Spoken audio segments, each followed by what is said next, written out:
Olá! Na luta contra o pecado, qual é a sua motivação? Eu sou mãe de um garotinho de 4 anos e tenho tido várias oportunidades de crescer nessa área da minha vida, ao longo aí do exercício da maternidade. Ali, no dia a dia, no carro enquanto estamos nos deslocando, na fila do mercado, nas atividades mais corriqueiras, eu tenho tido grandes oportunidades. Você já pode imaginar, né, que com uma criança nessa idade, a gente fala muitos nãos ao longo do dia. A gente vai ensinando e repetindo, instruindo e corrigindo. E de novo. Para mim, o maior desafio na criação de filhos não é apenas transmitir a forma adequada de fazer as coisas, mas qual a motivação de fazer as coisas de forma correta. E qual é? É agradar a Deus. Fazemos as coisas corretas porque isso agrada a Deus. Deixamos de fazer algumas coisas porque elas não agradam a Deus. Então, voltando ao exemplo aqui das crianças, os filhos devem obedecer aos pais.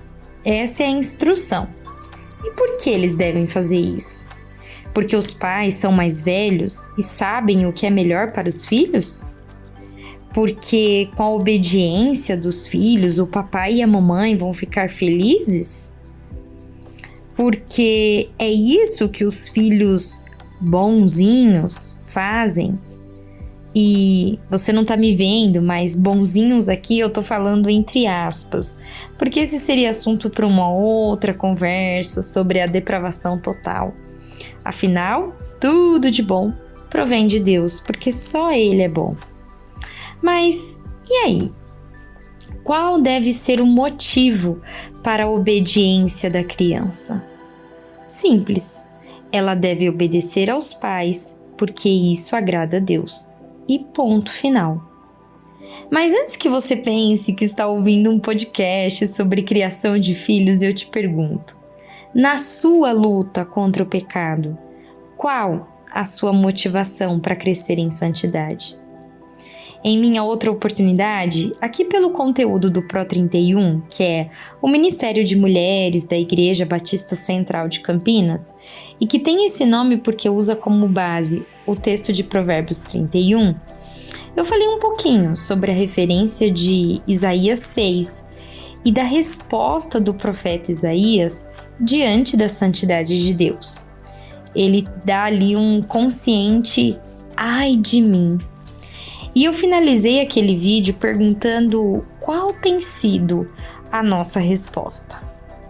Esperançosamente, eu quero considerar que a nossa resposta diante da santidade de Deus seja a busca pela santificação. E quero refletir com você um pouquinho sobre a nossa motivação para lutar contra o pecado. Assim como as crianças, muitas vezes nos deparamos com situações em que o pecado nos tenta, em que há uma possibilidade em nosso coração corrupto. Por exemplo, sexo antes do casamento. Esta é uma possibilidade. Mas qual a motivação da jovem cristã solteira lutar contra esta tentação e buscar ter uma vida pura? O medo de contrair uma doença sexualmente transmissível? O medo de engravidar? O medo da verdade ser descoberta por seus pais? Por seu pastor? Qual a sua motivação?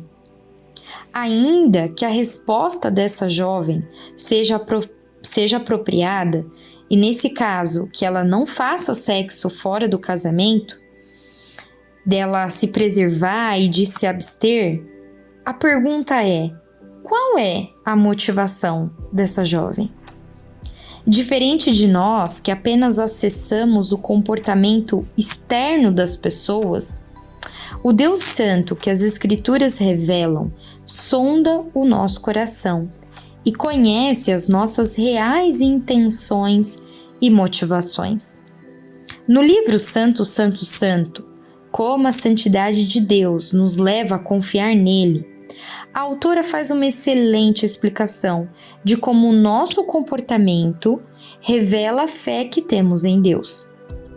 Ela cita o exemplo do jovem rico quando vai falar com Jesus, em Marcos 10, de 17 a 22, que diz assim: Quando Jesus ia saindo, um homem correu em sua direção e se pôs de joelhos diante dele e lhe perguntou: Bom mestre, que farei para herdar a vida eterna?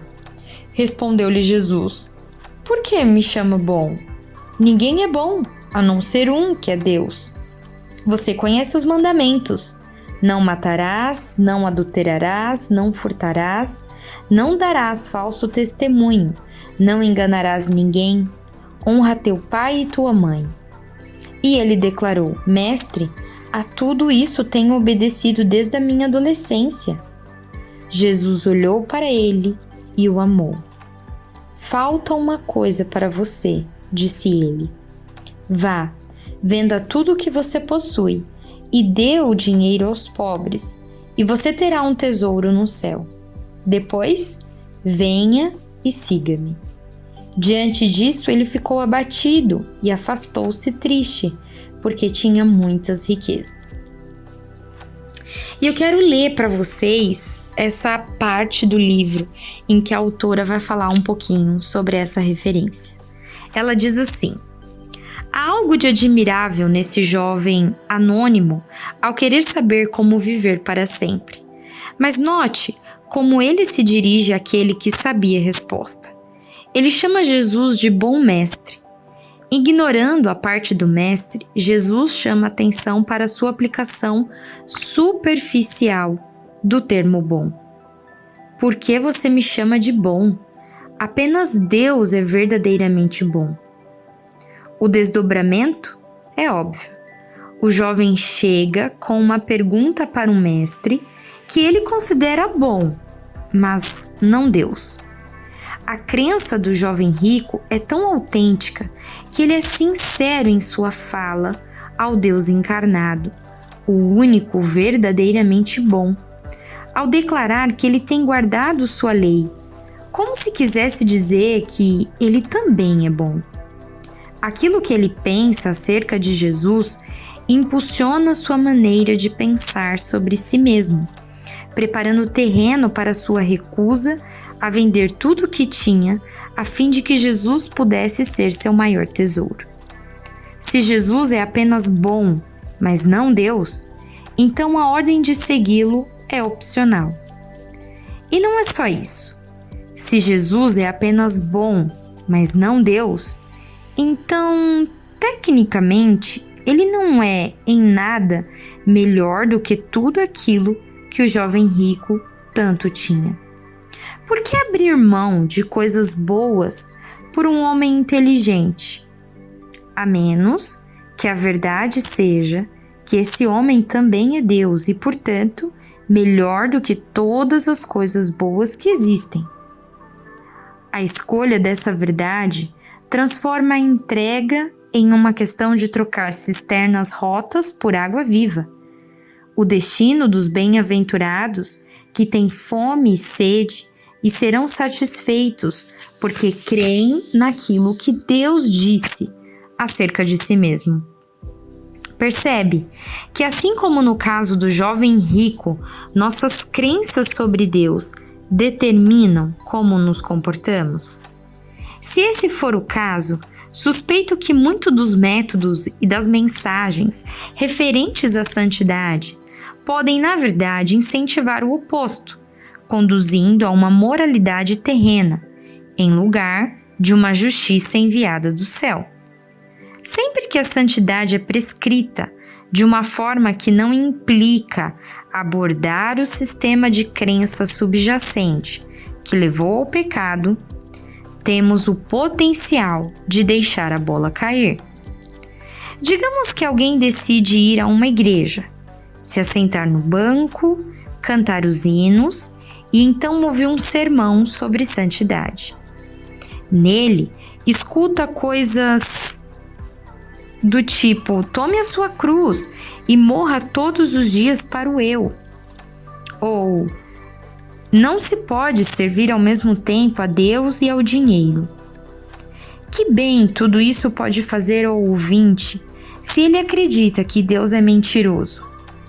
Ele desobedece porque não acredita que Jesus tem vida em si mesmo, vida real, melhor do que qualquer vida superficial oferecida pelo mundo. Se isso não vier à tona, essa pessoa aceitará o chamado de Cristo a morrer para o eu ou simplesmente achará que a vida está ótima sem ele? E se não houver uma conversa sobre o valor supremo de Deus, como ele, por ser Deus, é melhor do que qualquer coisa que existe? Sem isso, que incentivo há para eliminar um Senhor menor em troca do Deus que é bom? Qual seria a motivação para crer que Deus é mais fiel do que a própria renda? Vivemos supondo que a melhor forma de ajudar as pessoas a ser santas é simplesmente dizer que devem parar de pecar, quando, na verdade, a transformação duradoura é uma consequência espiritual de contemplar a glória do Senhor, conforme 2 Coríntios 3,18. E aí? Fala para mim, qual a sua motivação para lutar contra o pecado? Que o próprio Deus, que é santo, santo, santo, seja a razão da sua motivação. Não por medo do pecado e de suas consequências, mas pelo entendimento do que cremos acerca do Deus vivo, sua palavra e sua vontade para nós. Que Deus te abençoe. Esse foi mais um podcast do Pro 31, o Ministério de Mulheres da Igreja Batista Central de Campinas. Fique à vontade para comentar, tirar suas dúvidas e interagir conosco. E se você foi edificada por esse conteúdo, compartilhe e convide outras mulheres para participarem deste canal. Até a próxima e Deus te abençoe.